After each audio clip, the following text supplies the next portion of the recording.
지금 지구 저편에 이스라엘과 하마스 간의 전쟁이 참혹한 전쟁이 계속되고 있습니다. 참 이렇게 저희들이 예상치 못했던 이런 일들이 막 생기고 이런 좀 끔찍한 일들이 생기는데, 오늘은 이 이스라엘 역사에 대해서 좀 말씀을 드리려고 합니다. 이스라엘은 BC, 우리 예수님께서 태어나시기 전에 721년에 북이스라엘이 멸망했습니다. 그리고 남쪽 유다가 BC 587년에 망했어요. 그러니까 지금 이스라엘이 1948년에 독립을 했거든요. 1948년에 이제 나라가 다시 세워지는데, 그러니까 몇 년 동안 이 이스라엘 민족이 나라 없이 살았느냐, 얼마나 흩어져서 살았느냐 계산해 보시면은, 자, 1948년에 이제 나라가 섰으니까 이제 더하기 587 하면은 한 2500여 년이 됩니다. 2500여 년 동안 나라 없이 전 세계에 흩어져서 유랑하면서 살았어요. 그 오랜 기간 동안에 나라가 없는, 영토가 없는, 그저 남의 나라에 기생하면서 살았습니다. 자, 그러니까 587년에 그 남쪽 유다가 망했지만 북이스라엘은 훨씬 전에 이제 멸망을 했죠. 계속해서 식민지 생활했는데, 이 이스라엘, 이 유다 나라를 멸망시킨 나라가 페르시아입니다. 지금 이란이라고 하는 나라잖아요. 그 페르시아인데, 이 페르시아는 또 그리스라고 하는 나라에게 멸망당합니다. 그 당시에 그 알렉산더 대왕이 이제 굉장히 많은 영토를 확장을 했는데, 이제 그리스가 페르시아를 이제 멸망시켰어요. 근데 이 그리스는 또 로마에게 이제 멸망을 당합니다. 로마가 전 세계를 이제 호령하던 그런 시대에 이르는데, 그러니까 여러분, 예수님이 오셨을 때에 예수님 시대가 바로 로마 시대잖아요. 로마 시대. 그러니까 이스라엘이 로마 속국이 되어 있었습니다. 로마의 식민지였죠. 근데 이 로마 시대에 이스라엘 사람들이 우리가 이렇게 식민지로 살 수는 없다. 그래가지고 독립운동을 해요. 항거운동을 합니다. 그 마지막 항거운동이 AD, 그러니까 서기 70년경에 이제 일어났는데, 그때에 지금 예루살렘에 가면은 통곡의 벽이 있습니다. 다 무너지고 마지막 남은 그 건물도 아니고요. 예루살렘 성전 한 구퉁이 서쪽에 통곡의 벽이라고 하는 벽 하나 세워져 있는데, 그게 왜 생겼냐? 자, 이스라엘이 마지막 항거를 할 때에 최후의 그 마사다라고 하는 곳에 가서 결사항전을 이제 했습니다. 근데 이 로마라고 하는 나라, 도무지 상대가 안 되는 나라예요. 그러니까 호랑이와 쥐와의 싸움이라고 할까? 그러니까 거대한 로마를 도무지 이길 수가 없습니다. 이스라엘이. 그때 로마에서 이 티투스라고 하는 장군을 이제 파견을 해가지고 아주 초토화시켜 버렸어요. 그래서 이 마사다라고 하는 곳에서 마지막으로 항거를 했지만은 다 전멸했어요. 공격당한 이스라엘, 결국은 예루살렘 성전까지 다 무너지고 아까 말씀드린 통곡의 벽 하나만 남은 겁니다. 아주 사람들이 어떻게 됐느냐? 그때까지만 해도 사람들이 모여 살았어요. AD 70년까지는. 그러다가 어떻게 했느냐? 이제는 더 이상 모여 살 수가 없다. 그래서 흩어지기 시작을 합니다. 그래서 흩어진 사람들, 흩어져 사는 사람들, 그 사람들을 우리가 디아스포라라, 그렇게 얘기를 이제 하죠. 여러분, 지금 이스라엘 사람들은 지금 지구상에 없는 데가 없어요. 뭐 러시아, 폴란드, 뭐 헝가리, 무슨 독일, 영국, 미국에도 많고, 지금 여기 그 자바상이 LA 다운타운에도 보면은 이 포목점 하는 사람들이 유대인들인데 그게 이란의 페르시아 쪽에서 온 유대인이더라고요. 많이 좀 만나게 되는데 말이죠. 하여간 이 미국에도 유대인들이 많아요. 전 세계에 뭐 없는 곳이 없어요. 그러니까 나라도 없고 영토도 없고 그냥 다 뿔뿔이 흩어져서 살았는데, 근데 이분들이 이렇게 흩어져서 사는 가운데도 많은 핍박과 박해 속에서도 신앙을 잃지 않았습니다. 신앙의 힘으로 이기면서 살았어요.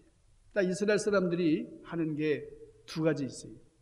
이스라엘 사람들이 뭐 하냐? 반드시 오전에는 그 나라 학교에다가 자기 자녀들을 보냅니다. 근데 오후에 학교가 파하면 이 아이들이 어디로 가냐? 시나고그, 회당으로 가요. 그러니까 다 뭐 너나 나나 할 거 없이 누구든지 다 회당에 가서 거기서 이제 예배드리고 히브리어 공부하고 이스라엘 역사에 대해서 또 공부하고 여호와 하나님에 대해서 이제 배우는 겁니다.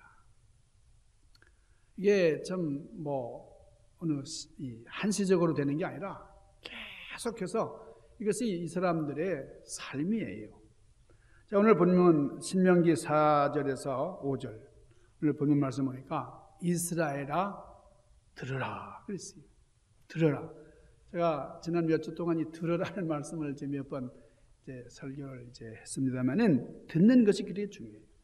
우리 하나님 여호와는 오직 유일한 여호와시니 너는 마음을 다하고 뜻을 다하고 힘을 다하여 너희 하나님 여호와를 사랑하라 그랬어요.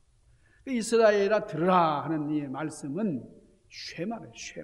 쉐마 이스라엘이라 그래가지고 이 짧은 한 구절의 이 성경 말씀, 이 말씀 안에 모든 그 진리가, 모든 율법이 아주 핵심적으로 들어 있습니다.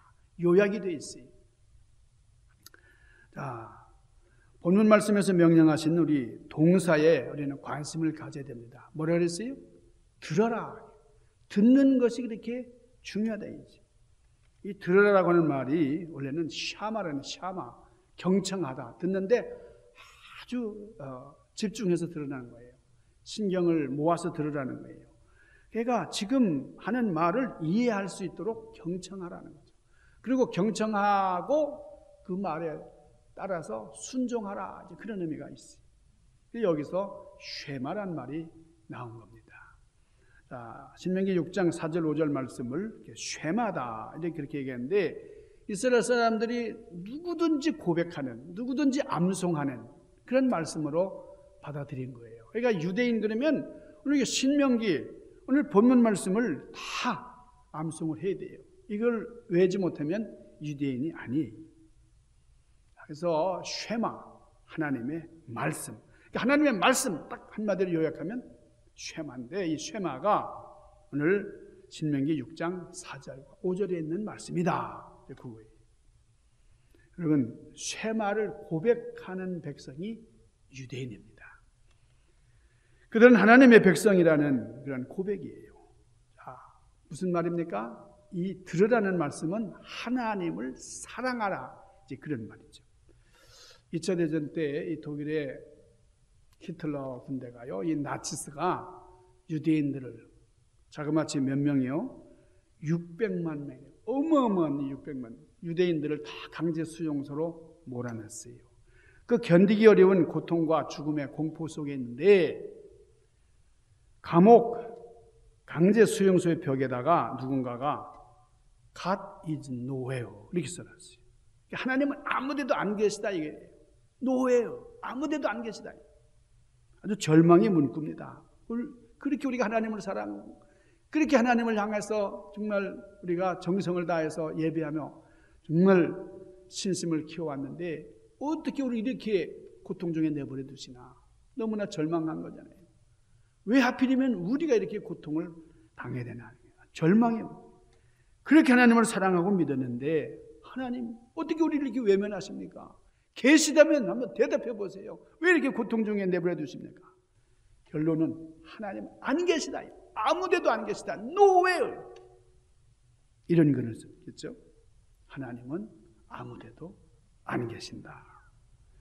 근데 누군가가 이 하나님은 아무데도 안 계신다는 단어 nowhere 거기다가 띄어쓰기를 해가지고 now, here 했어요. God is now here. 하나님은 지금 여기 계신다. 이렇게 바꿔놨어요. 똑같은 이제 이 알파벳인데 말이죠. 그 하나 이렇게 띄어놨더니 하나님은 지금 여기에 계신다라는 말이 됐어요. 그러니까 지금 두려움에 떨고 있는 이 공포와 절망 중에 있는 이 수용소 안에 갇힌 이 백성들에게, 이 유대인 동포들에게 지금 이 상황 가지고 절망하면 안 된다. 두려워하면 안 된다. 우리가 소망을 가지고 하나님을 바라봐야 된다. 결국은 오늘 위대한 유대인의 기적과 축복의 역사를 이스라엘 백성들이 이끌어낸 겁니다. 여러분, 결과가 어떻습니까? 1948년 이스라엘이 독립을 하잖아요. 여러분, 이스라엘의 역사를 보면은 기가 막힌 역사예요. 도무지 현실 속에서 이루어질 수 없는 일들을 이 사람들이 읽어낸 겁니다. 여러분, 이 땅에 민족 자체가 없어진 그런 사례가 너무 많아요. 옛날에 찬란한 문명을 자랑하던 그 민족들 얼마나 많아요. 지금은 다 사라지고. 여러분, 이 남미에 가면 잉카 제국이 있습니다. 참 어떻게 이렇게 찬란한 문명을 꽃피웠나? 지금 현대인들이 가서도 좀 현실적으로 받아들이기 어려운 그런 놀라운 문화를 꽃피웠던 나라인데 그 사람들 씨가 없어요. 씨도 없어요. 다 사라졌어요.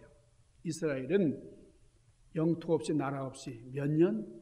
2500년 이상을 그렇게 유리하면서 지냈지만은 1948년 다시 독립을 했다.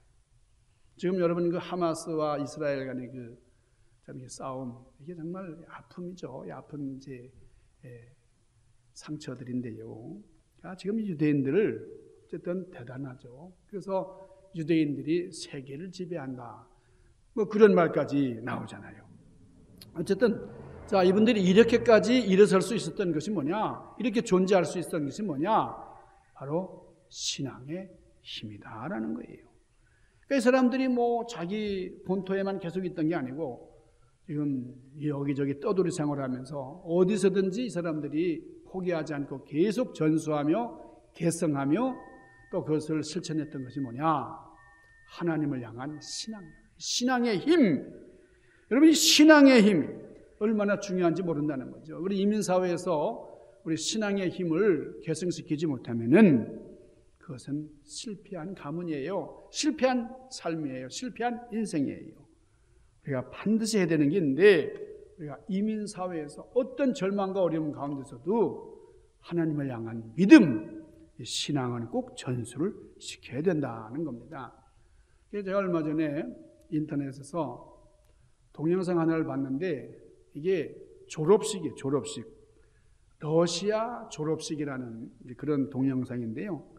수많은 대학생들이 이제 졸업식에 참석을 합니다.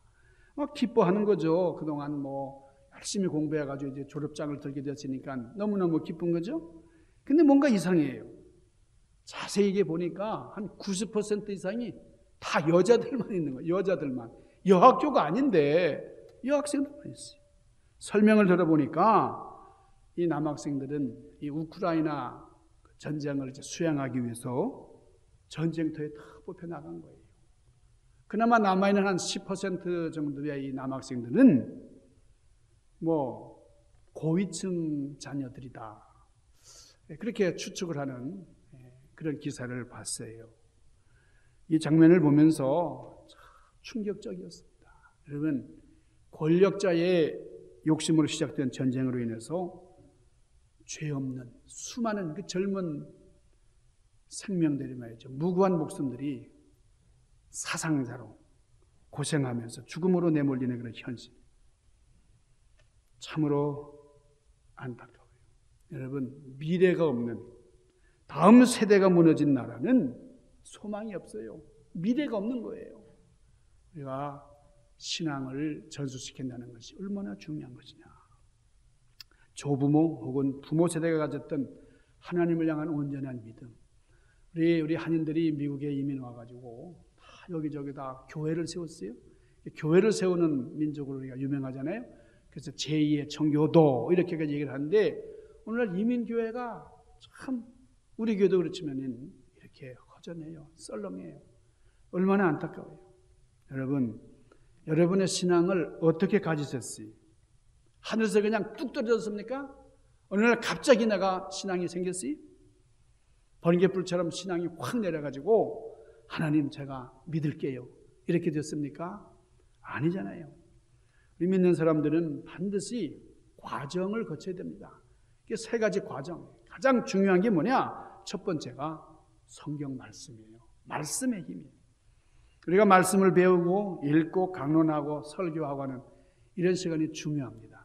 제가 여러분에게 정말 질문하고 싶은 게 있어요. 여러분 일주일 동안 우리가 이제 집에서 혹은 사회생활을 하면서 지내다 오시는데 성경을 얼마나 읽으세요?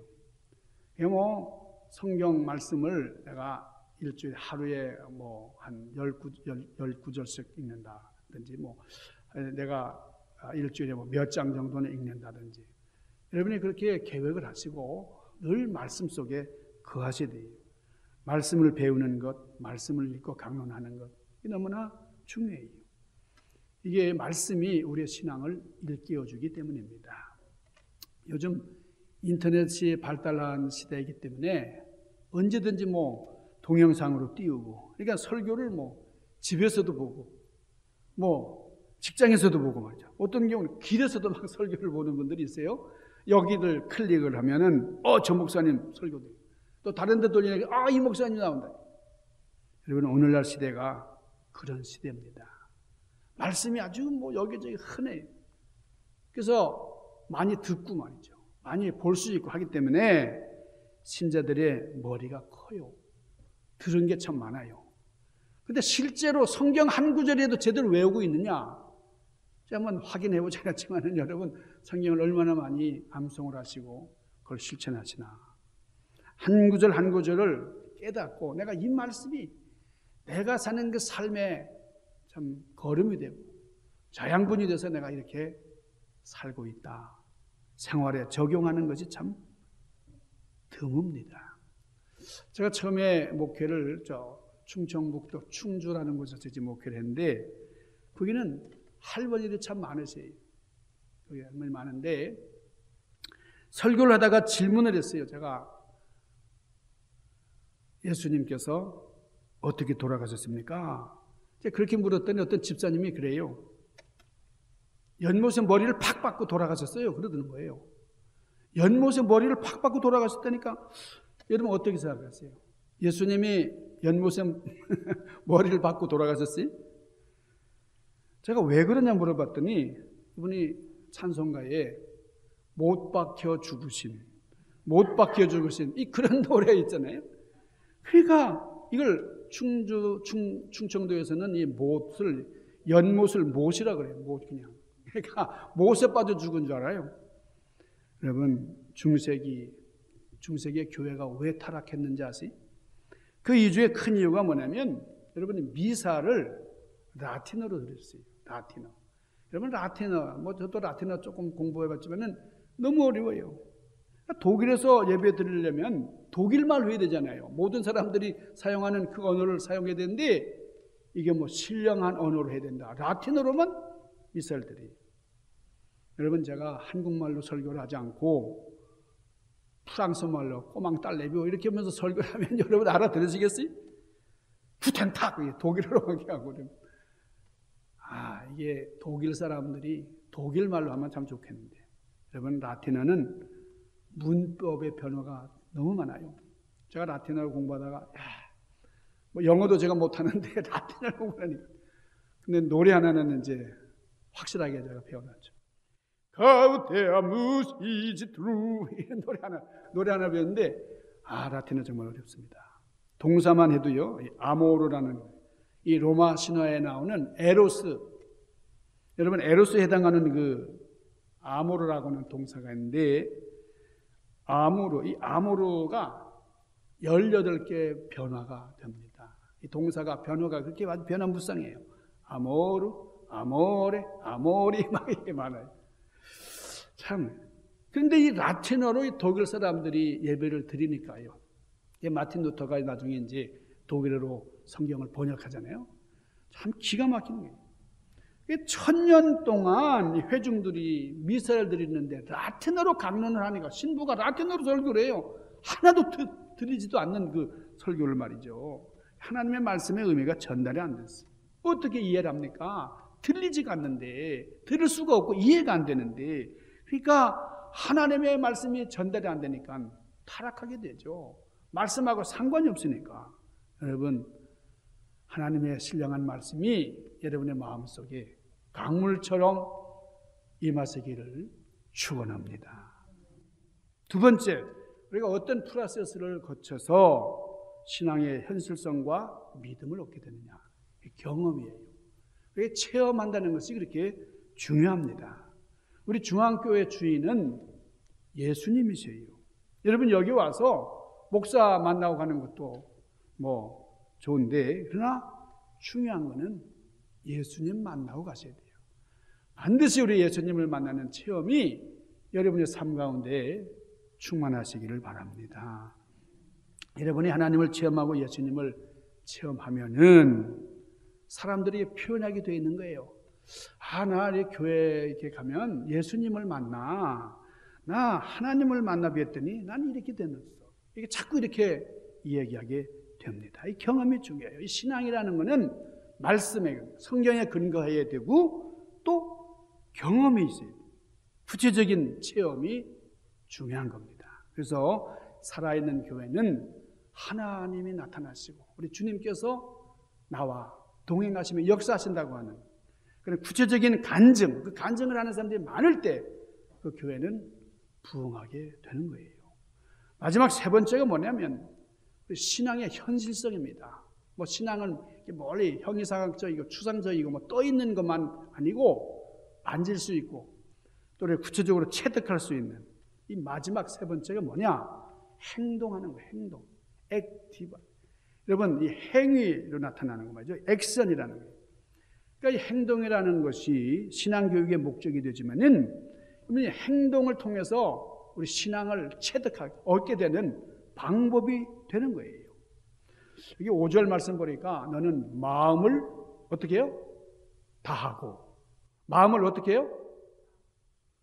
이게 뭐 제가 가르쳐 드렸는데도 못해요. 마음을 다하고, 뜻을 다하고, 힘을 다하고, 이게 다하는 거예요. 다하여 신앙이에요. 그러니까 마음을 다하고, 뜻을 다하고, 힘을 다하여 어떻게 하라고요? 너희 하나님 여호와를 사랑하라. 그러니까 하나님을 사랑하는 것이 쉐마 교육이에요. 그런데 그냥 적당히 하는 게 아니라 마음을 다하고, 뜻을 다하고, 힘을 다하여. 이 쉐마 교육은 전심으로 하나님을 사랑하는 거예요. 그래서 우리 예수님께서 뭐라 그러셨어요? 서기관들이 막 질문을 퍼붓잖아요. 계명 중에 첫째가 뭐요? 그럴 때에 모든 계명 중에 첫째는 이것이니 이스라엘아 들으라. 주 곧 우리 하나님은 유일한 주시라. 너의 마음을 다하고 목숨을 다하고 뜻을 다하고 힘을 다하여 주 너희 하나님을 사랑하라 하는 것이라. 우리 주님이 친히 이렇게 말씀을 하셨어요. 여러분 이 5절 말씀이 참 중요하지만은 4절 말씀이 전제되어 있지 않으면 안 돼요. 하나님은 너희들이 아는 하나님이다. 내가 하나님을 알고 그리고 하나님을 사랑하는데 전심에서 다하여 사랑한다는 거예요. 사람은 행동을 하면은 반성을 하게 돼 있어요. 여러분 우리가 반성을 어떻게 합니까? 나 오늘은 좀 지나쳤어. 오늘은 좀 너무해서. 내가 뭐 한 행동에 대해서 반성하는 거잖아요. 근데 행동도 하지 않고 그냥 자빠져 누워있다가 반성을 해요? 그렇지 않잖아요? 그러니까 행동을 하고 난 다음에는 반드시 반성을 합니다.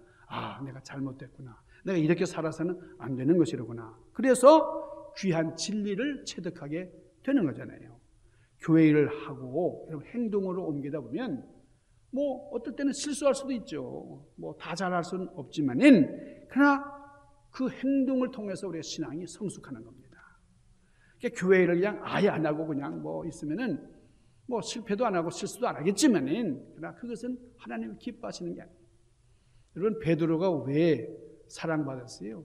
왜 베드로가 수제자입니까? 베드로가 뭐 다른 제자보다 학문이 뛰어나서예요? 잘생겨서예요? 덤벙거리고 말이죠. 실수도 많이 하고. 그렇지만은 베드로는 일단 일을 저지르는 거예요. 그냥 말도 막 뱉어버리고 막 신앙 고백을 하고. 그래 예수님께서 이 마귀야, 너는 마귀다, 뭐 이렇게까지 말씀을 하실 정도로 핀잔도 받았지만 베드로는 주님을 너무너무 사랑했고 사랑했기 때문에 무언가를 했습니다. 여러분, 우리가 행동하지 않으면 신앙의 현실성 이루기 어려워요. 자, 제가 묻습니까? 여러분, 신앙이 좀 깊어지기를 원하세요? 그러면 말씀, 오늘 성경 말씀을 깊이 묵상하시고 그리고 주님을 체험하기 위해서 간절히 사모하며 기도하시고 그리고 행동화하는 거예요. 이 세 가지 신앙의 현실성을 얻는 것, 이것이 너무나 중요합니다. 신앙을 체득하게 되는 거예요. 그러니까 성경 말씀의 의미를 한 절 한 절 깨달아 알고 그리고 이것을 위해서 주님 앞에 기도하면서 구체적으로 주님, 제가 해야 할 일을 말씀해 주시옵소서. 행동화하는 그런 여러분들 되시기를 주님의 이름으로 간절히 축원합니다. 기도하십시다. 거룩하신 아버지, 우리 신앙이 점점 성숙해지기를 원합니다. 거저되는 것이 아니고 우리가 학습을 통해서 그리고 체험을 통해서 그리고 행동하면서 우리의 신앙을 더욱더 성숙시키고 우리 교회가 더욱더 부흥할 수 있는 놀라운 축복을 덧입을 수 있도록 섭리하여 주시옵소서. 예수님 귀하신 이름으로 간절히 구하옵나이다. 아멘.